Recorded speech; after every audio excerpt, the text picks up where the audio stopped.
much. I appreciate that. It's very humbling.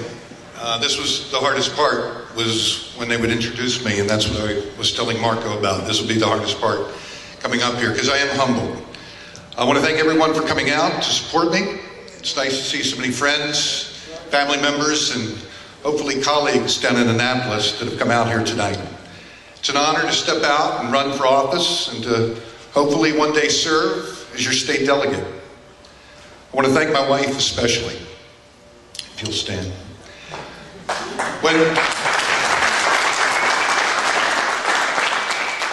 When I told her that I wanted to run for office, she had about 150, maybe 200 questions.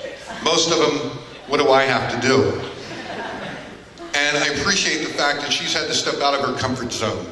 And she's doing it again tonight, right here by my side, and I very much appreciate that. First thing I want to talk about is why I'm running.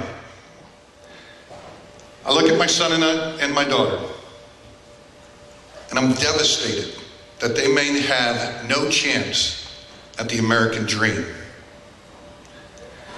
Instead, they'll be paying off our debt.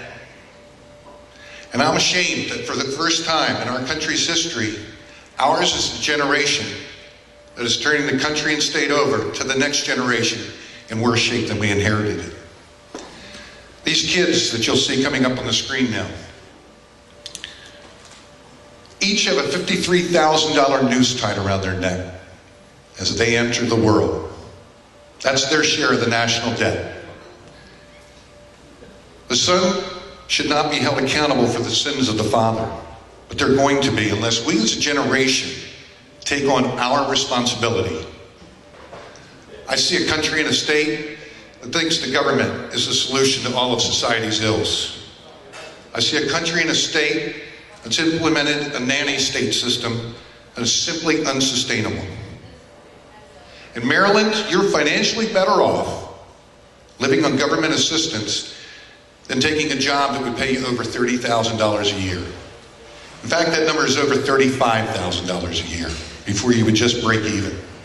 We cannot continue this. We can't keep kicking the can further down the road and leaving our problems for our children to fix. It's supposed to be the other way around. They're depending on all of us. We all needed to wake up and work together to fix this mess we find ourselves in. Look at those faces. Do they deserve to live their lives working to pay off our debts? We need to reach out to our neighbors, settle our differences, forgive what needs to be forgiven, and find good in each of us, and find common ground where we can work together and solve the problems that we face.